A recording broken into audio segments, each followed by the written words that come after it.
Hey, what's up? Yesterday or last night, one of those two, we decided to add some of our input actions into the player controller. So the reason why I'm doing that, because in all of the tutorials that I've seen, everyone puts it into the BP player character, either the player character or the player state character if you're using the gas companion. Now, I have an issue with that.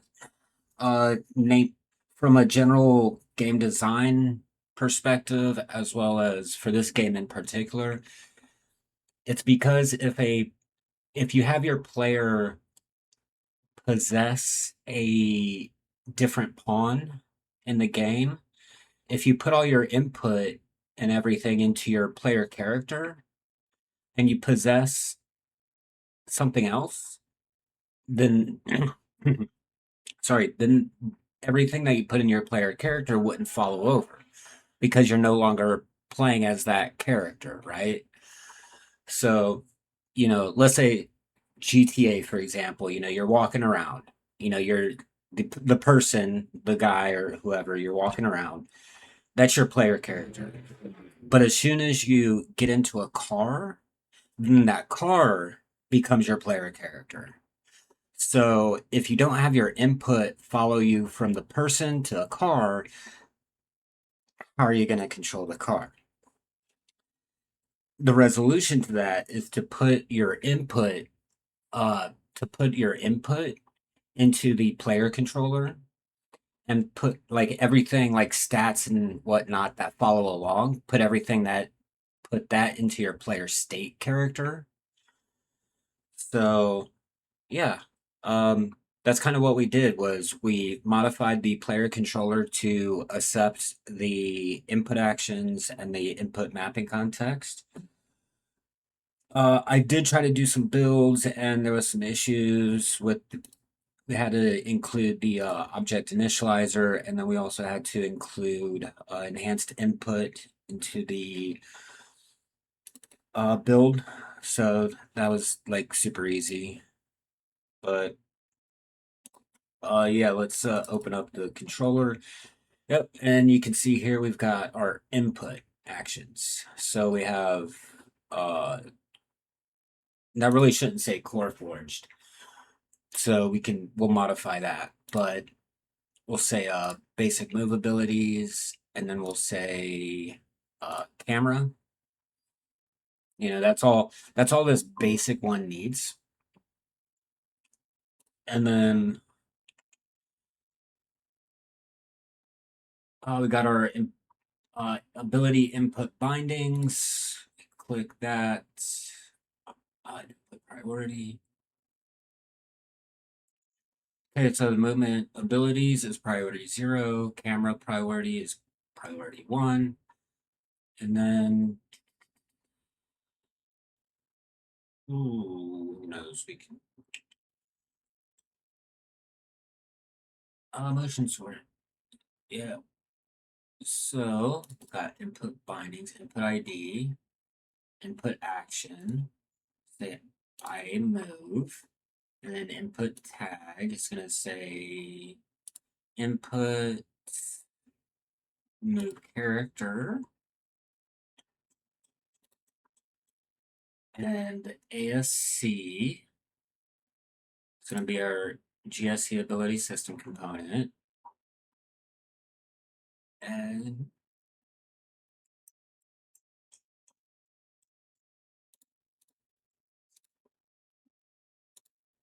let's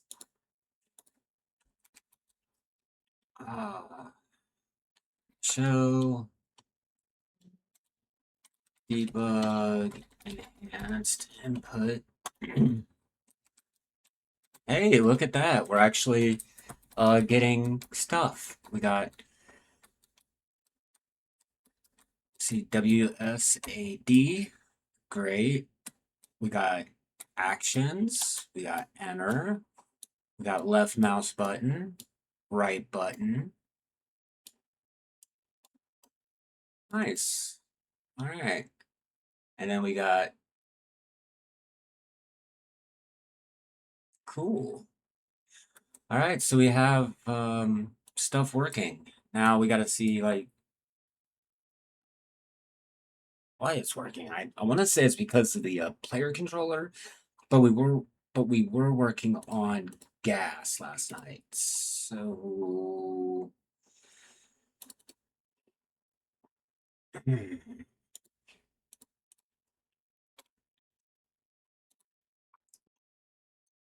okay, so here's the usability one.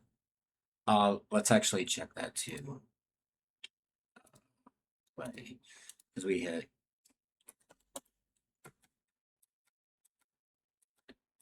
Yep, and you can see our well, the camera's moving, but that's because we put the that functionality inside inside something. So we're actually gonna take that out. Blueprint.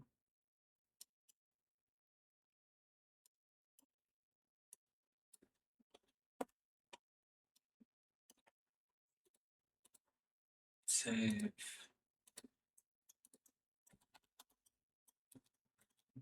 Yep. Great. Cool.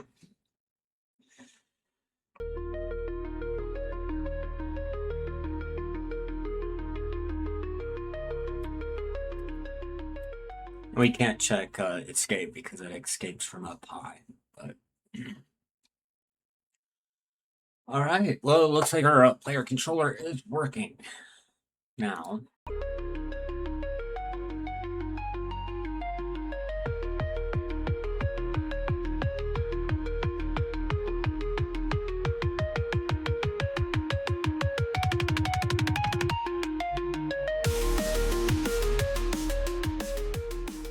Yeah, I see what it's doing. So the IMC portion up at the top here, this is actually taking in what keys you're pressing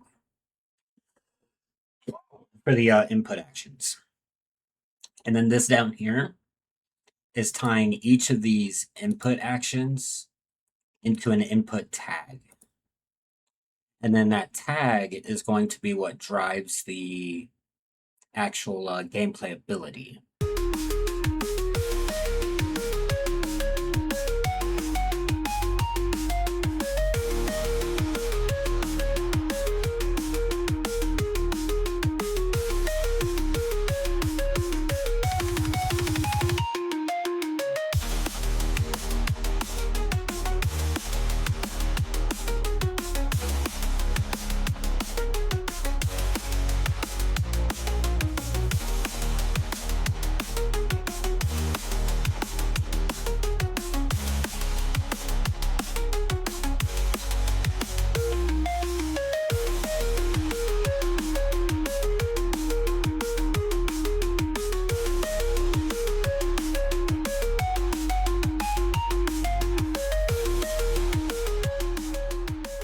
Yeah, so basically I'm just talking with the when I say talking, I'm typing to the Epic engine assistant, and the blueprint doesn't allow us to add additional IMC asset components.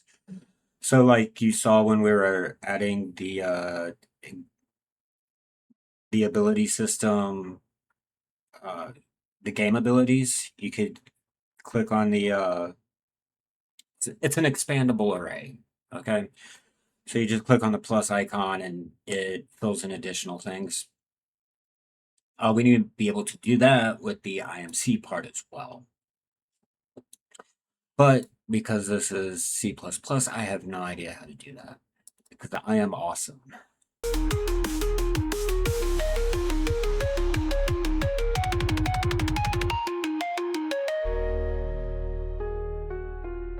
Oh, and here's something interesting. So we have the ability system component here.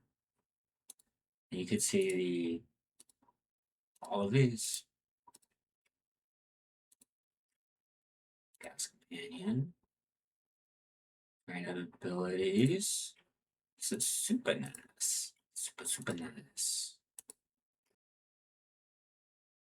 What I may actually do is I may make a game feature plugin for like better player controller or something, and then just include all of the input stuff if we can get it working correctly. And then in the code in here,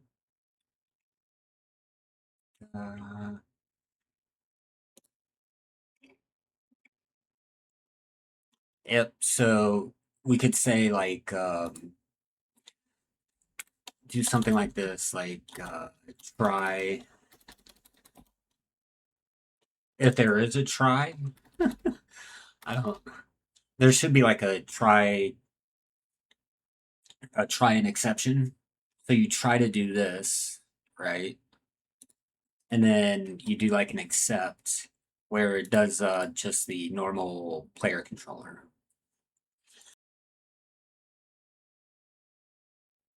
Um, yeah, so you just do that, and that way, if the person who doesn't get the plugin doesn't have GSC, then it falls back to the normal player controller. So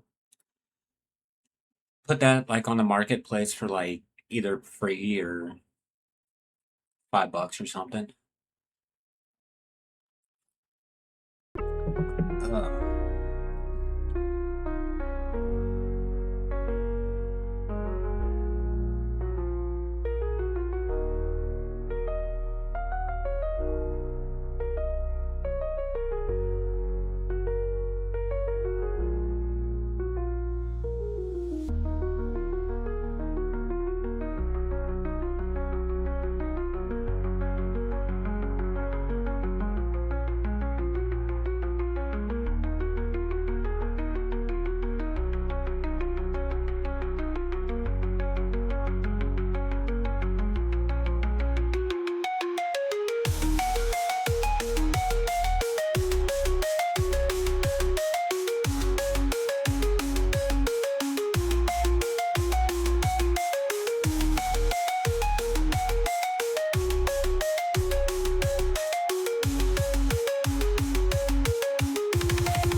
that's weird because I was looking at making the player controller that we're kind of developing into its own separate plugin, and then possibly selling it on the Fab marketplace for like $5.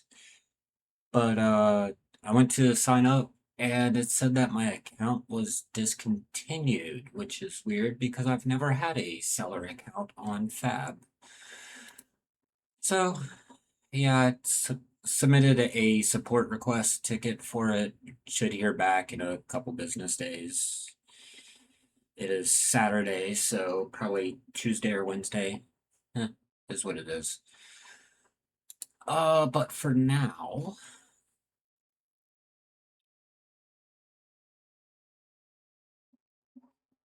okay, so we'll do this. The author URL, I'll just list the my Fab URL for my once that's resolved for my little page or something. So let's go ahead and create this.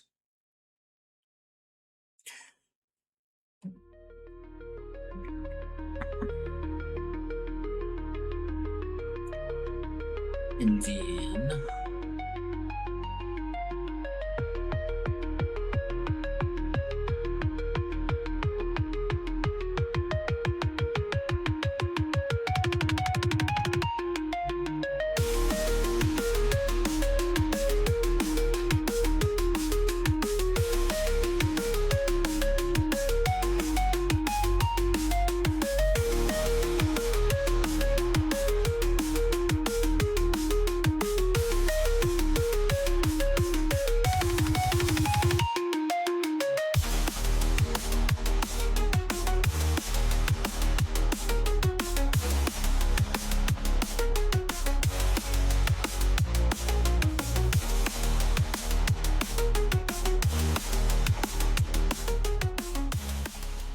okay, so yeah, I think we're gonna call it here for this episode because